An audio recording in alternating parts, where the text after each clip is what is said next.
Welcome everyone to our first online town hall, advancing the state of the art of model-based systems engineering, featuring David Long. My name is Donna and I will be your host during today's town hall. First, a word about our facilitator, David Long. For over 25 years, David has focused on helping organizations increase their systems engineering proficiency while simultaneously working to advance the state of the art. David is the founder and president of Vitech, where he leads the team in delivering innovative, industry-leading methods and software to help organizations engineer next-generation systems. He co-authored a primer for model-based systems engineering and frequently delivers keynotes and tutorials at industry events around the world.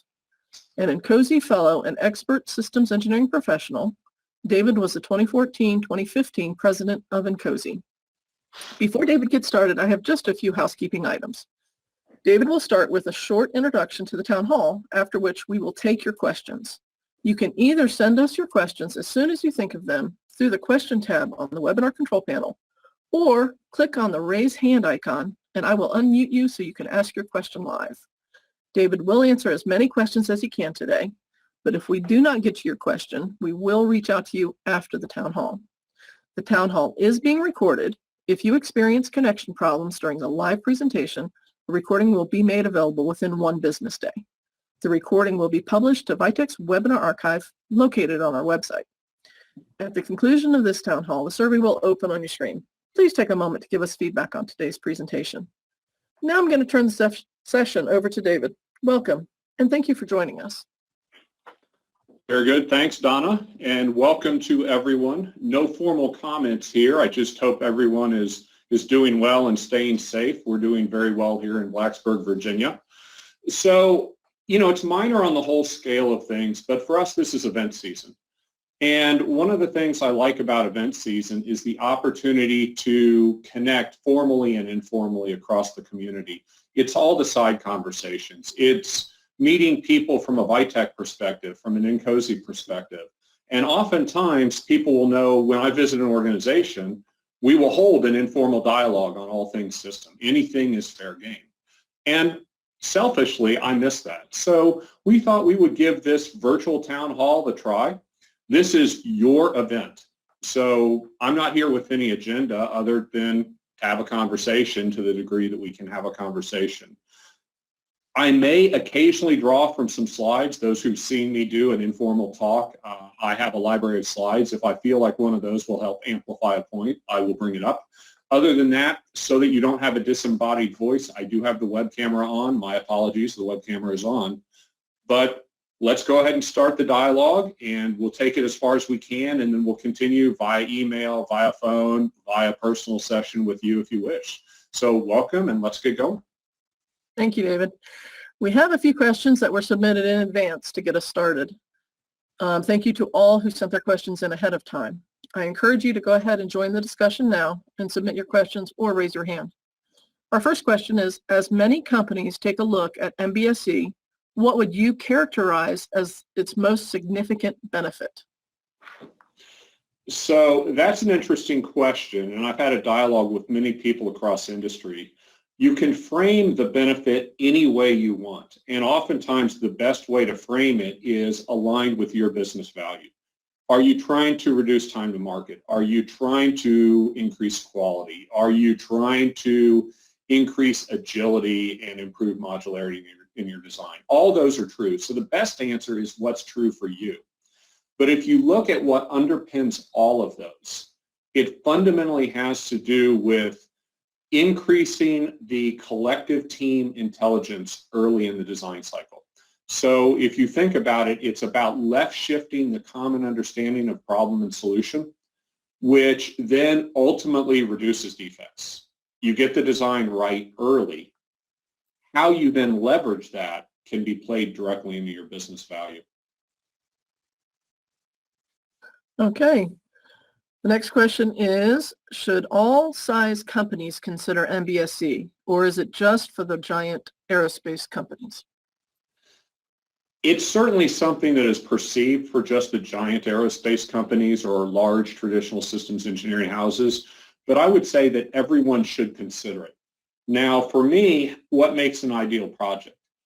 if you're trained to think in a model-based systems engineering way, that's the way you'll approach any project, period. It does not matter the size or complexity.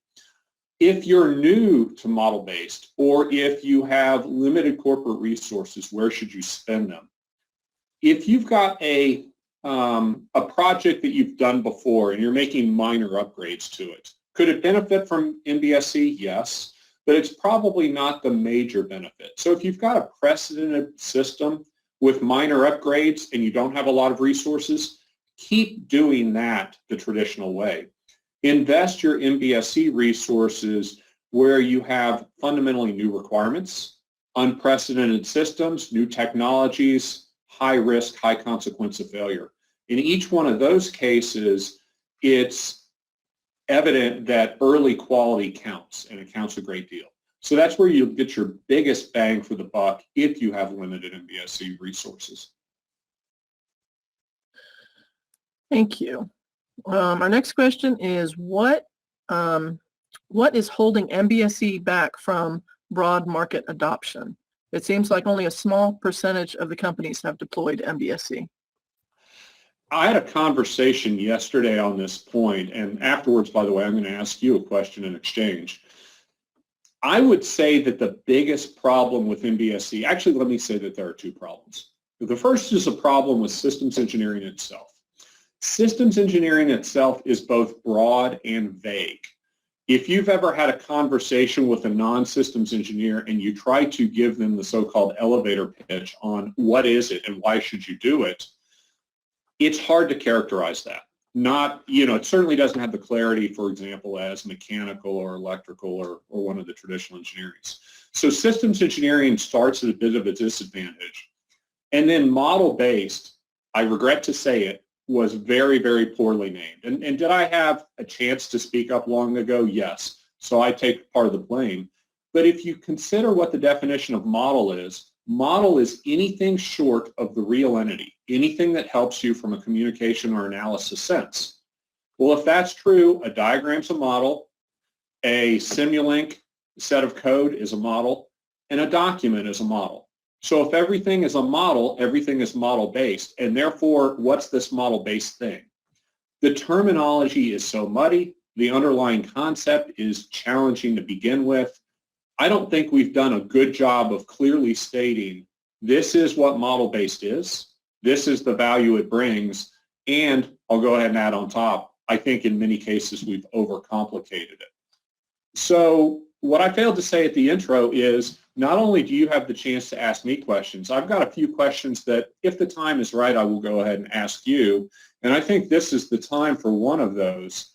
So you'll see a poll pop up on your screen, and I'd like to ask you what the single biggest obstacle is to the adoption of systems engineering. If you'll go ahead and select from that poll, we will see the responses roll in. We'll give a little bit for people to respond, and then I'll share with you the results of the poll. 30%. Okay. 50%. We'll give it about another 10 seconds.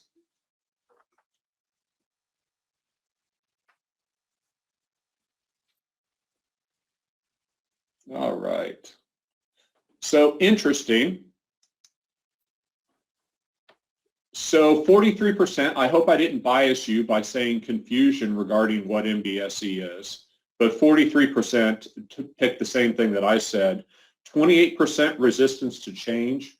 I think that's something that oftentimes we underestimate. The big part of MBSE, in my opinion, in deploying MBSE is not the technology, it's the organizational change management that goes with it, and learning curve.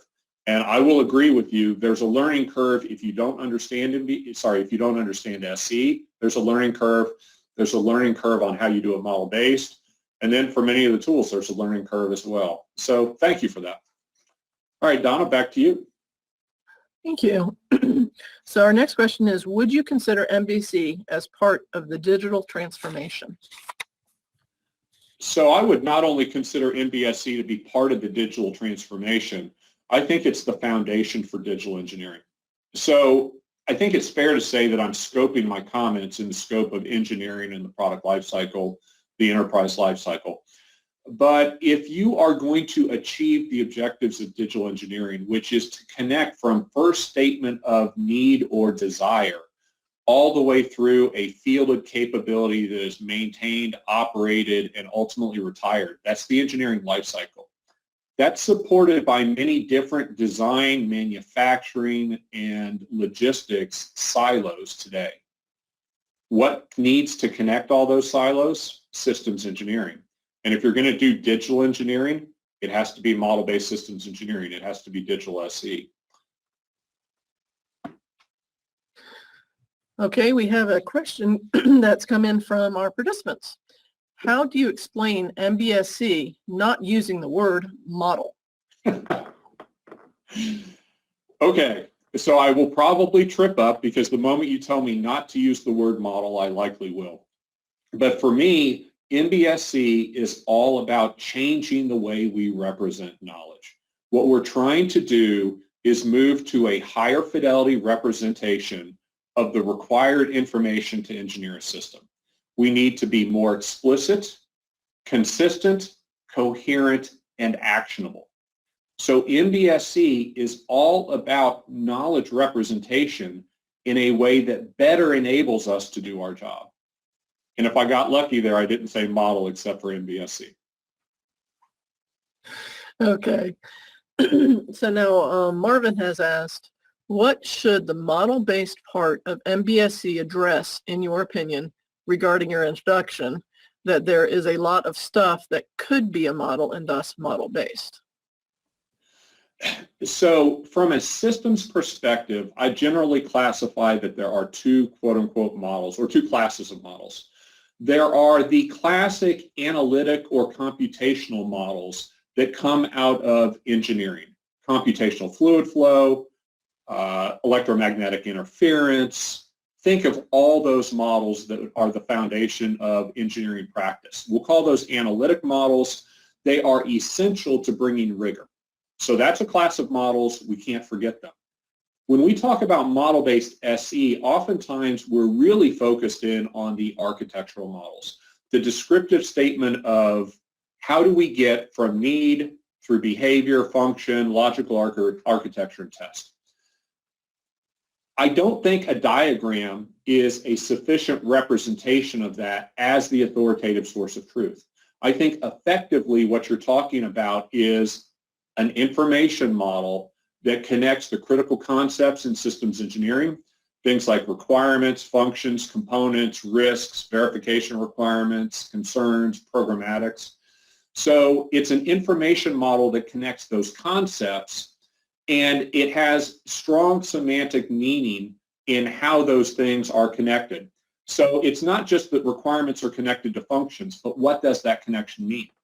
And if you think that's trivial, there are two ways to state it. Is the requirement a basis of the function? If so, you're talking about design. Is a function satisfying a requirement? If so, you're talking more about specification. It's a semantic nuance, it feels, but those two are very, very different things. So for me, the model, the only class of model that serves my needs because I'm trying to underpin digital engineering is the information model. Then we can talk about a host of ways to visualize that. Diagrammatically, tabular, text, dynamically, etc. I think we have a follow-on here. Well, this is from Michael. Is it accurate to say that MBSE is about generating formal representations of systems, subsystems, and interfaces, then formally verifying that these all interact in the intended way? Yes, with a caveat. And the issue is around the word formal. There is a point in time where, yes, we would like to be able to use formal and formal models to the degree of mathematical and science rigor that underpins other engineering disciplines. We are not that mature yet as a discipline. So I'm not 100% sure what it means to have a formal model of an architecture. More than that, I'm not sure I can construct one. So to me, that's the objective. We may not be there. Well, we're not there yet. I don't know how long it will take to get us there. Okay. Our next question is, being somewhat new to MBSC, all I hear about is SysML. Does SysML equal MBSC? You know, I think this is somebody who knows me and may be baiting me a little bit with the question. It's a common misconception that MBSE equals SysML. It's a common misconception, by the way, that MBSE equals architecture. Neither is true. SysML emerged at the time of software-intensive systems. It was an attempt to both standardize a notation set for systems engineering while also increasing the communication bandwidth between system and software engineers. It's a notation, nothing more, nothing less. So I treat SysML as 9 useful diagrams in my library. I use structured notations as well. I use other concepts as well. Anything that you're doing that allows you to represent information with a higher fidelity to achieve your system engineering needs satisfies the requirement. If SysML satisfies your needs, use it. If something else satisfies your needs, then use something else. OMG is updating to SysML 2.0. Can you explain what the differences are? Sure, or at least I'll take a shot. What I'm going to do here very quickly, by the way, I'm going to add, this is another case where I'm going to ask you a question afterwards. Let me see if I can share a single slide on SysML v2. Here it is. So, sorry, grabbed the wrong thing. So SysML v2, for those who aren't aware, is OMG's effort to take about 15 years of application. Now let me go ahead and share this. There we go. About 15 years of application, and take those lessons and not make a minor change to SysML, but make a fundamental change and say, let's build upon the things that we got right. Let's change the things that we didn't. And so you see here things that are, you know, what we would hope to see, increasing the adoption, the effectiveness, because it's only adopted by a small portion of the systems community. We need to make it more precise, more expressive, more integration among the concepts, make it more usable, et cetera, et cetera. The draft spec is due September of this year, the final spec June of next year. What does this really mean? There are a couple different things that are going on with SysML v2. One is fundamentally the scope. SysML v1 was built on 4 pillars. The scope of SysML v2 is much bigger. It includes concepts such as verification. It recognizes that MBSE should not be a silo unto itself. It should try to underpin digital engineering. So the scope is bigger. On the field of precision and expressiveness, they have worked to put true semantic meaning in the heart of the language. So currently, the semantics of SysML are actually somewhat soft, and they leave you wanting if you're looking for some of the degree of formalism.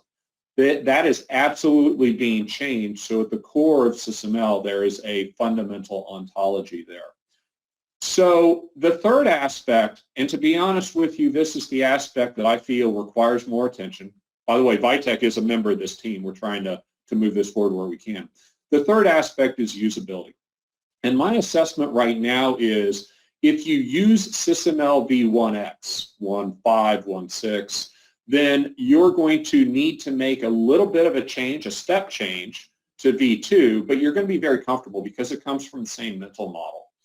If you do not like SysML right now, you're still going to struggle with it because to date, a lot of the work has been on semantics and scope and power and not as much from a usability perspective. We'll see where we go in the next 12 months, but that would be my assessment.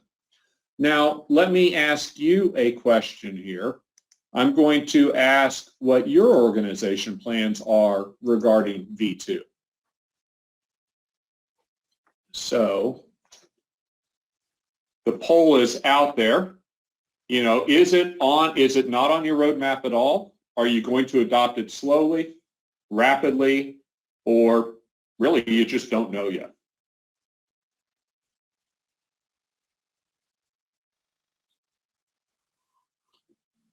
About 40% responses. We'll let those responses keep rolling in.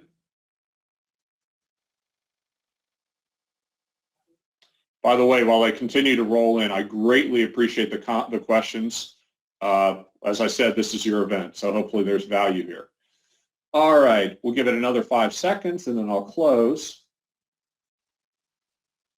All right, so here we go. And I think I'm back to my webcam here. So 73%, too early to say, no committed path.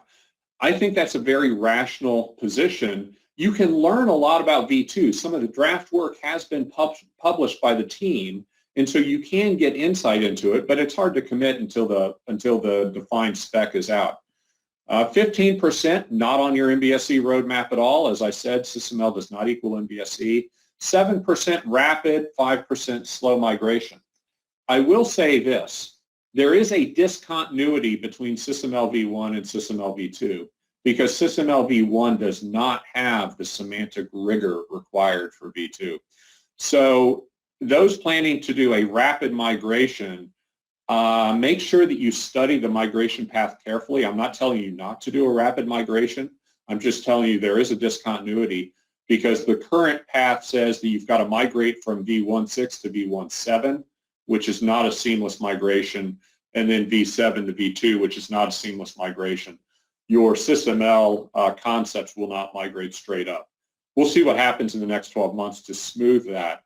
But when you go for when you move from weak semantics to very strong semantics, there's a discontinuity. Good, thanks for that. Back to you, Donna. Okay. Yeah, thank you, guys. Or the questions are coming in. So if you have any, please go ahead and send them in. Paul asked, how does SysML, well, what's the impact of SysML v2 on GENESYS? And by the way, you're still showing your screen, David. Oh, thank you.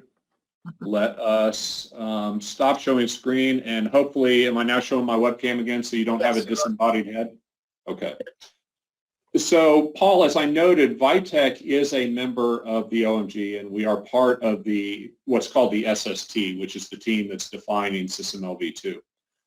We've committed to support SysML v2 in GENESYS, but it's hard to tell 100% what that means until the spec is out. What we are doing is we are tracking the underlying semantics that are at the core of SysML v2. And they map very, very well to our semantic model. So we will be able to map in and represent those critical concepts. There are also some innovations in SysML v2 that will cause us to expand our fundamental meta model. We do plan on leveraging the API and the services component of the SysML v2 spec. Right now, a fundamental challenge in the MBSE community is exchange of information models. Because SysML v1 has weak semantics, there's no common meta model across industry. The hope is the v2 with the strong semantics and the API will help address that. So Vitech is leveraging that API, those services as well. The one place where there's still a great deal of question from my perspective is the real scope, because the core of the SysML v2 model right now is a very narrow modeling language. It's enough to support the 9 current SysML diagrams, so don't take that as too negative a statement, but it's not the full breadth of systems engineering or the Vitech systems meta model. And currently that does not appear to be in scope of the original spec. So it's likely that we're going to publish a SysML v2 spec that does not have a shared meta model for the industry. In other words, you're going to be able to communicate with a very small common core, but then you've got a lot of disparity outside of that. Vitech's going to continue to work on that front as well because we think a shared meta model that's bigger but still tailorable is critical to the industry. So stay tuned. We're absolutely tracking. We're absolutely contributing. It's looking good at the core levels. It's looking good at the services levels. Okay, our next question comes from Mustafa, and if I mispronounce your name, I apologize. Mr. Long, you mentioned one of MBSE adoption problems is we overcomplicate it. For instance, having different terms for the same notion. How do you think this problem can be solved, and what do you think about having a framework that evaluates the available MBSE methodologies? So very good question, Mustafa. Let me start by making this comment. I spend a fair amount of time teaching, and I teach at all levels. What I found is if you're taking somebody who has not been exposed to systems engineering before, and they're trying to learn systems engineering, it's actually a shorter path to teach them systems engineering via MBSE than without. And for me, the reason behind that is MBSE done properly gives you that skeletal information model that binds together the concepts, the processes, and the methods of systems engineering. So how do we reduce the complication? We get away from focusing on technology and notation, and we get back to what are the fundamental concepts that we're laying out. That becomes the skeletal infrastructure for processes and methods. And then we can layer visualizations, etc., on top of that. That's the first key, and I apologize. In answering the question, I think I failed to answer the second part. Donna, can you repeat the second part of Mustafa's question for me? What do you think about having a framework that evaluates the available MBSE methodologies? I think a framework that describes them and assesses them is good. I would be careful about a framework that judges them. And the reason for that is good systems engineering is always fit for purpose. It's fit for purpose to the application domain, the problem class, the context, the practitioners, the business value. And so the right methodology for one problem may be absolutely the wrong methodology for another.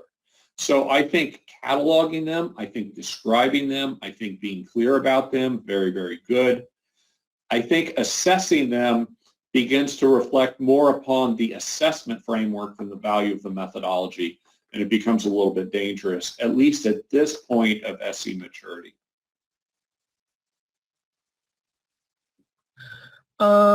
The next question is from Ricardo. How would you set up in a large organization the implementation of an information model on the basis of which then creating a meta model, libraries, and profile styles using any model editor? So the first thing that I would do is what I would not do. I would not start from scratch. There's very good heritage of systems engineering concepts and languages out there. It's implicit in the processes. It's implicit in the documents and the diagrams. So where would I look?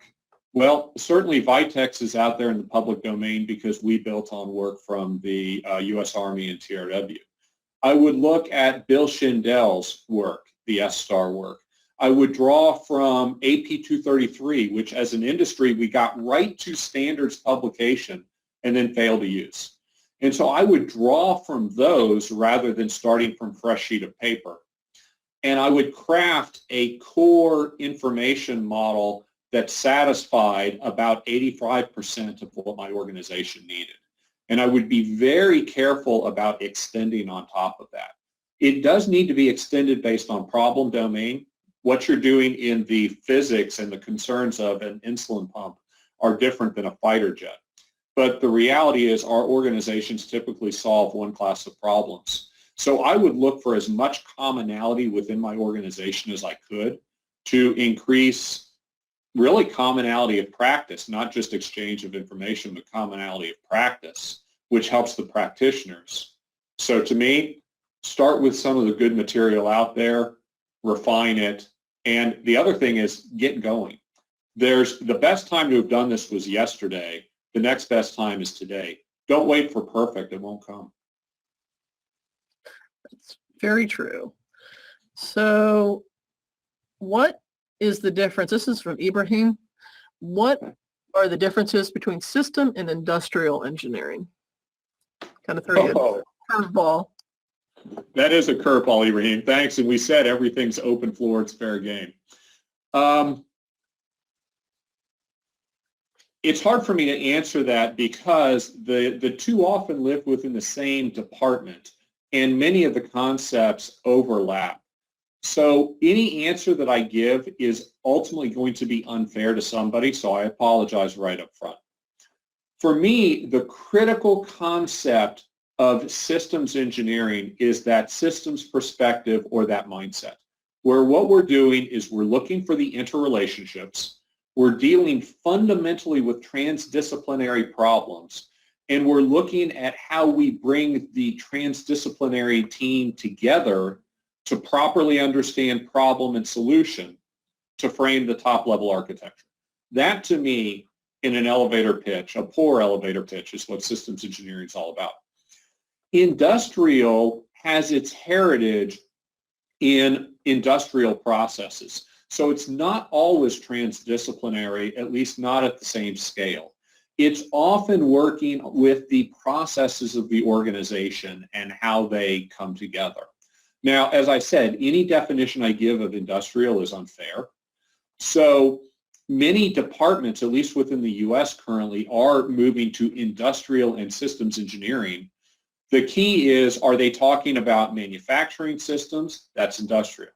Are they talking about management systems? That's either industrial or business. Or are they talking about transdisciplinary systems? If they're talking about transdisciplinary systems, then I think it may be a potato and we're largely talking about the same things.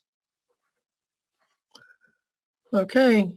From Michael, what architecture frameworks does GENESYS support today? Specifically, does it produce UDPM2 and UAF compliant diagrams and tables? Right.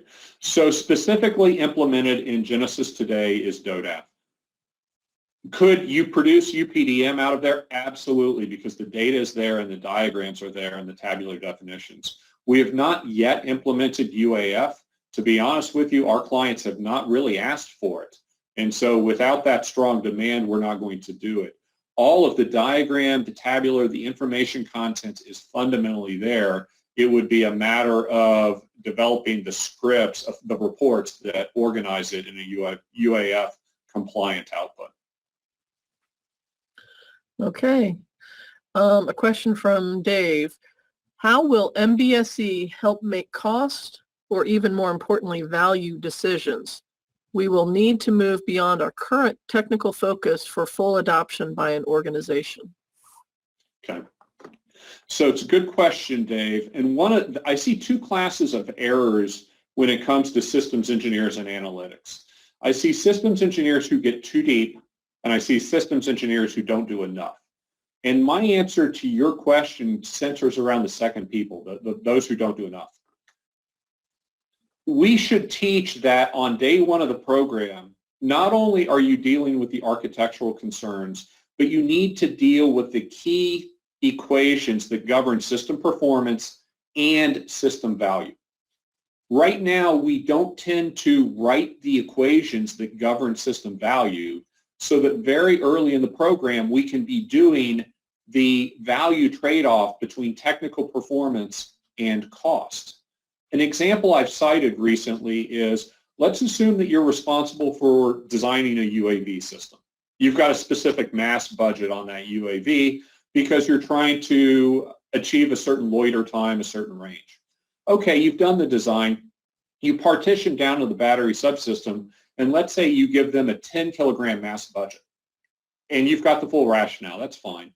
As that subsystem design team works, let's say they come up with the decision of, hold on, I can either use traditional technologies and deliver an 11 kilogram system, battery subsystem, violating my constraint, or I can use new cutting edge technologies, higher cost, lower technology readiness level, but I can get it done at 9.5 kilograms. Which should I do? Most systems engineering that I see and most MBSE that I see is not set up to answer that question. And I think if on day one of the program, we capture those critical equations, system performance and system value, we can begin to answer the question that you're talking about, which ultimately is about mindset. And we need to be focused on delivering the right value to the customer.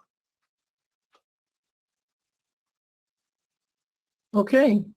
The next question comes from Carl. what are your thoughts on the difference between systems architecture versus systems engineering and the efficiency or efficacy of MBSC tools? Yeah, the efficacy. So, Carl, this is another hot button issue. It's a little bit of throwing raw meat in the ring and asking two people to fight, because systems engineering and systems architecting often get brushed with the same brush, and they are often treated as subsets of one another, and it gets to be a religious argument. So you'll get David's answer. That's what you asked for. That's what I'll give.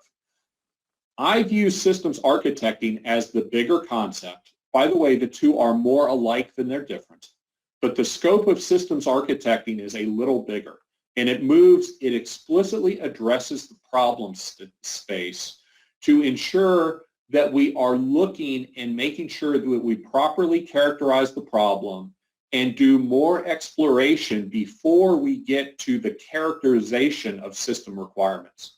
So there is more upfront work in my mentality in systems architecting than there is systems engineering. Systems engineering, if you take a very narrow interpretation, can begin with requirements, even bad requirements, and move forward.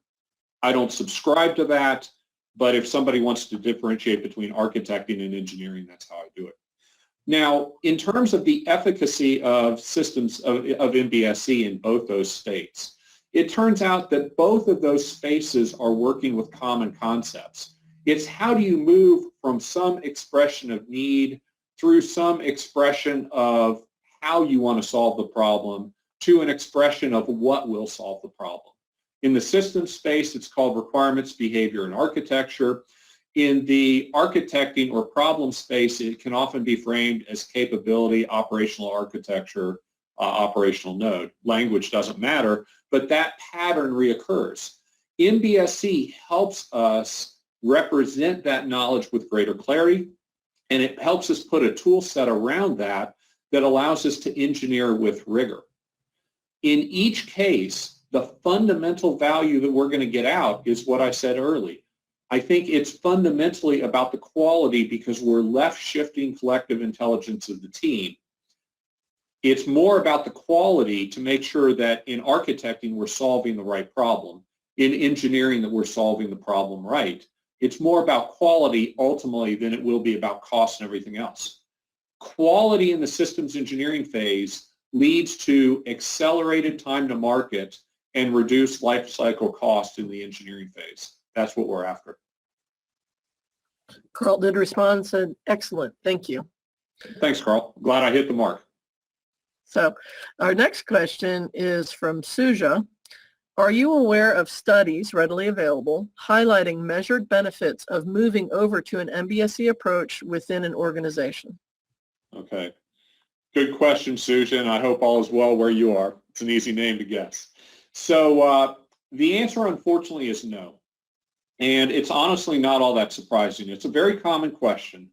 But let's realize that systems engineering as a practice has been around at least since the 40s or 50s. We did not see our first studies on the value of systems engineering, true studies, until 2012 and 2013. So when would we expect to see model-based studies? Well, I don't know. There are certainly papers out there. There are papers that will show any number of things at every INCOSE symposium. There are about 15 to 20 what I would call rigorous papers that I've seen over time that reflect a specific benefit that an organization was after. I think the reality is we're not going to see the type of study that we want because people aren't going to take a real problem and solve it two different ways. And without the ability to solve a truly complex problem with traditional techniques and model-based, we have weak basis for studies. We can collect a lot of data, but I think we're left with fundamental intellectual arguments and then just proving within an organization, let's run a discipline pilot and let's see what benefit we observe out of that pilot. Let's see what lessons we can play forward into the next project, the next project, the next project. And I teach actually a road mapping approach to deploying MBSE more than a wholesale adoption. I wish I had a different answer, but I think that's the one that we're going to see, and it's certainly the one supported by the history of SE. So Paul had a very similar question. This is Paul.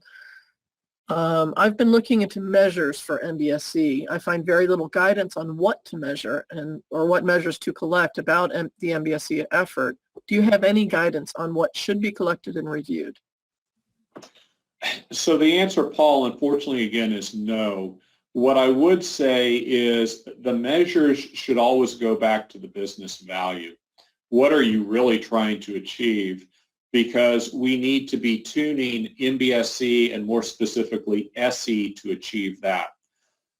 You can look at some classic SE measures and measurements, and that is available from MBSC. The products are a little bit older, but they will talk about requirements measures and architectures measures.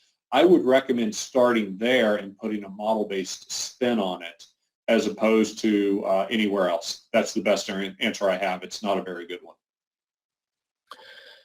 Okay, Olivia has asked, where do you see MBSC in 10 years or 20 years? I would hope, Olivia, that in 10 years, we no longer use the term MBSC, that we've made the switch over and simply SE is done in a model-based way. That's certainly where we are in mechanical. You don't talk about model-based mechanical engineering. You don't talk about model-based, aerospace engineering. That just is. And so I hope the terminology goes away. In the process, I hope that in 10 years we don't declare success. Because to me, if it's about representing knowledge in a more explicit, more actionable way, 10 years from now we'll be able to do better than we can today. So we need to be on a continuous evolutionary journey.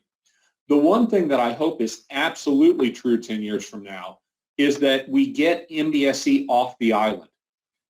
SE is not valuable if it is a process function or some other sidebar function that's not influencing engineering in the organization.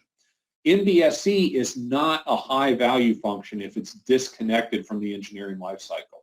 So 10 years from now, I would like to see that we are maturing in the concept of an integrated digital engineering flow where what we currently call MBSE is the backbone. Let me ask one more question, and I'll turn it back to you guys. So the third of the questions that I'm going to ask is, what's your primary objective in implementing either MBSE or digital engineering? Hopefully it plays off of some of the recent questions. Are you after quality? Are you after schedule? Are you after cost? Are you doing it simply because your customer told you you have to? And so we'll let that run. We won't let it run for too long because, again, I want this to be your forum and we'll answer as many questions as we can. All right, we'll give it about another 5 seconds. Go ahead and close it. So the answers that we see here are mirror what I hear in industry conversations.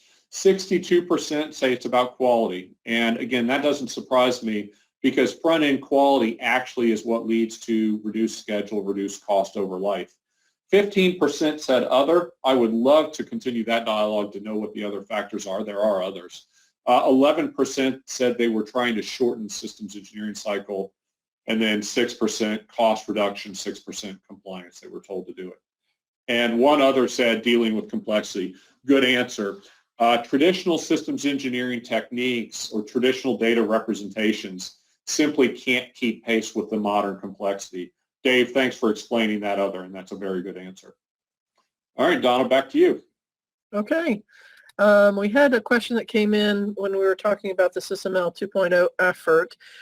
Is there an effort across the vendors, the MBSC vendors, to make sure that the various brands can talk to each other? Collaborating companies may choose different applications, and will SysML 2.0 address the inter-product exchanges? So there is a dialogue. Every major vendor is part of the SST, which is the team that is authoring SysML v2. Be careful, though, because it's not going to be a guarantee, and here's the issue. So I think between the core semantics, which define things like requirements and states and activities, and the API, that we are going to have very good exchange within the systems engineering environment and to the greater engineering environment of that core set of information. The problem is that core set of information is smaller than what we need for engineering, for systems engineering. And so when you get to that greater set, there is no industry standard meta model that's going to be part of SysML v2. Maybe in the future, maybe we'll get there in 2.1, 2.2. But without a common meta model where we define the concept, for example, of risk, and how does risk emerge from architecture, and how is risk addressed programmatically or by architecture? Unless we have those concepts, then the community is not going to have a standard implementation of risk, and they're not going to have a standard exchange of risk. So at the core level, the vendors are committed, and I think V2 will address it. At the bigger level, we're still going to have a problem when V2 launches, so we need to look elsewhere. Okay. Another question has come in. Are there any plans, and this is a GENESYS related question, are there any plans for extending offerings into software as a service, online versions, or similar? So the answer is absolutely yes. GENESYS, as it stands today, is a desktop client. You can run the desktop in the cloud, you can put the server in the cloud, but it's not a true web-enabled. On our roadmap, we have the development of very rich web-enabled clients, either for deployment within infrastructure or on cloud infrastructure. I can't tell you when it will be. It's not the next thing in our roadmap, but it's on our roadmap. Okay, follow on from there is, still on GENESYS. Okay. When can we expect to see more on demos of integration into detailed engineering? Good question. So I've mentioned digital engineering and MBSE several times, and so closing that gap between systems engineering and detail engineering is fair. We can start seeing some of those now. If you wish to understand how we believe systems engineering connects to electrical and electronic design, talk to us offline. We'll coordinate a demonstration with Zukin, did one earlier this week, that shows a proof of concept integration, and it's a very mature proof of concept. We're using that to talk with industry to see their perspectives on how people are doing it today and how they want to do it tomorrow. So the answer is it starts today, and it's probably a continuing dialogue over the next 12 to 18 months. For those who are interested, the recurring pattern that we see when we are interfacing from systems engineering to detailed design, it connects off the lowest level system schematic. Call it a physical block diagram, call it an internal block diagram, I don't care what you call it, but that systems wiring diagram at the lowest level of system design is generally the highest level of detail design. The pattern that so far we are following, and it seems to be working well, is that that lowest level is replicated and synchronized across the two tools. It then progresses downward in the detail design. If there's pushback, there's discussion between the engineers at that interface level. And then at the detailed tool level, you can always query back to the system repository to understand the associated functions, the associated exchanges, the associated requirements, verification, etc. That's the pattern. We've seen it play out with MATLAB. We've seen it play out with Simulink. We've done it with Zukin at the electrical level. We think it's going to hold in mechanical as well. Okay. Our next question comes from Everett, and I want to thank Everett for hanging on. He asked his questions first off, but I wanted to hold it till we were talking more about GENESYS. He asks, can multiple versions of GENESYS run at the same time on the computer, or do you only have access to one version of GENESYS at a time? So, Everett, thanks for holding on. Major versions of GENESYS can run side by side. So GENESYS 7 and GENESYS 2020 can run side by side on your system. Service packs cannot. You could not run 7 and 7 Service Pack 1, for example. The one exception to that is the connectors that reside within Excel and PowerPoint and Project. You can only have one connector installed into Excel at a time. So the software itself, side by side, no problem. And in fact, when people migrate to a new version, we often recommend they install side by side. The other thing is a Genesis 2020 license will run prior versions of Genesis. So one license enables everything you need.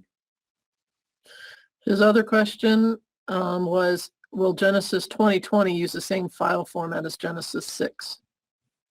So the file format is common across the versions, and a new version will import seamlessly an existing project, an existing file from Genesis.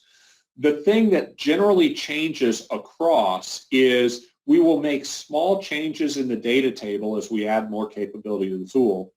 And if we've revised the schema, we will have schema changes. So what that means is when you move between versions of Genesis, one is Genesis 2020 can read a Genesis 6 file, but not vice versa, because that added capability that we've added to the data tables. The other thing is when you move up, when you load an older project into a newer version, you can maintain your old version of the meta models, or your old version of the schema. So you can decouple upgrading your software capability and upgrading your schema. That's a very valuable thing. Yes. Jim would like to know the rationale for some of the schema changes that have been made. Okay. This is the one other time. For those who aren't familiar, let me share the screen of what Jim is talking about. So in Genesis 2020, we just made two primary changes. So I think I'm showing that meta model now. You are. The first change is we are starting to deprecate or reduce the concept of interface. So for those who are familiar with Vitech, over the years we've had two concepts of connection at the physical architecture level. The first concept is interface, and that's simply a statement that A talks to B. I don't know how, but I know A is going to talk to B. And the second statement is link, which is an implementation. Is it via Ethernet? Is it via CAN bus? Is it via wireless? Well, both of those concepts are hierarchical. And so in reality, the highest level links can play the same role as interfaces. So for that reason, in the Genesis 2020 schema, we have deprecated interface. It's still there, but it's behind the scenes. And we ultimately plan to retire the interface concept. The other major difference that you'll see on this diagram, if you're familiar with the Vitech meta model, is the number of connections to verification requirements and the way the verification schema is structured. It turns out we noticed that the verification schema had overlapping concepts. A test procedure and a test activity were very, very similar things. And it didn't quite follow the pattern of need to process to solution. So we re-engineered the verification schema to do that. And we then properly tied the verification schema, the verification requirement, to more concepts. Previously, it only linked to requirement and function, but it did not link to component or link or item. So, Jim, I hope that gives you a high-level understanding of what we changed and why. We can take that offline if you'd like more detail. Okay. Pardon me. Marvin has asked, regarding your questioning from the go-to invitation, how do organizations best deploy MBSE? Are there any general lucky strikes of MBSE that should be explored at first when trying to deploy MBSE in the company for either small or larger companies, in your opinion? So the best way to answer this, Marvin, is years ago I did a tongue-in-cheek talk called Systems Engineering Your MBSE Deployment. But it's not tongue-in-cheek at all. I think the best way to do that deployment is to use the concepts of systems engineering. So what does that mean? It means first start with the right problem. There are many aspirational reasons that we would deploy MBSE. There are many technology reasons that we would deploy MBSE. The best reasons are to solve an organizational problem. In other words, don't go where things are going well. Go where somebody either currently has a pain to be solved or they know that they're going to have a pain in the near future. That's a really, really good, compelling requirement. and tailor your MBSE deployment towards that need initially. The other primary guidance I would give you is use the concept of the black box, the power of the black box. The biggest problem in deploying MBSE is not technology, it's not learning curve, it's cultural resistance, organizational change management. Because your change may help you, but it may hurt me. So once you understand what you're trying to do, find some people who want to take a model-based approach to that and put a change boundary around them. That then becomes your black box of change. Every interface to that process, to that data, to that whatever, you have to honor in format and in content. That preserves your interface boundary. And it means everybody outside is unaffected by your change. You're then free to innovate inside that box any which way you want. That's the best approach. Take a defined need, generally a pain, respond to it in a bounded way, and then slowly grow your boundary as you prove success within your organization. People who fail either respond to aspiration or they try to do far too much. Okay, we do have a question from Wilbur. What is the difference between core and GENESYS? Good question, Wilbur. So core and GENESYS are, they come from the same mindset, they come from the same heritage. And fundamentally, the way to think of GENESYS is a complete re-implementation of the ideas and experiences in core on a new technical architecture. So when we first developed core, it was built on 1990s technology. It was integrated internally, but it was hard to interface with externally. And it has a 2003 toolbar feel. GENESYS takes all the same ideas and builds upon them, but builds on standard technologies, a completely open architecture. Anything that we can do through our client, you can do. And it uses a 2013-2016 motif. If a company is working with core and it's embedded in a project, I often have them complete that project in core. If a company is coming to Vitech new, I start them off with GENESYS because it's got the right user experience and it has the open architecture that you need. Okay. Ibrahim has come back and asked, what is Strata Methodology? So Ibrahim, Strata Methodology is our approach to doing a layered approach to systems engineering. So it turns out that nobody truly practices waterfall, but if you read waterfall literally, you would do your requirements to infinite depth before you did behavior, before you did architecture, before you do test. We think the right way to do systems engineering is in layers, and that's what the strata is, layers. And so you get the highest level layer and understand at a system level, how are my requirements satisfied by behavior, architecture, and test? And I get everything working at that layer, and then I freeze that layer, and then I move to the next layer of detail, next layer of detail, next layer of detail, until I have enough information to feed into detailed design. So think of Strata as a breadth-first approach as opposed to a depth-first approach. We're wrapping up on time. David, did you have any last remarks you wanted to say? Anything? No compelling remarks other than to say I really appreciate the engagement, the questions. We'll see what we can do to answer some of these questions offline. It's been very energizing and refreshing in the absence of the face-to-face. So like I said, let's continue the dialogue. If you want to talk within your company, happy to do that. Continue online, and we'll see what we can do to answer these remaining questions offline. Thank you so much for the hour. Yeah, thank you. If you do have any other questions, please reach out. You can send him an email, or you can send it through the LinkedIn page. Just go to linkedin.com and search for Vitech Corporation. Thank you so much for attending today's online town hall. Remember that at the conclusion of this town hall, a survey will open on your screen. Please take a moment to give us feedback. Once again, thank you for joining us, and have a wonderful day.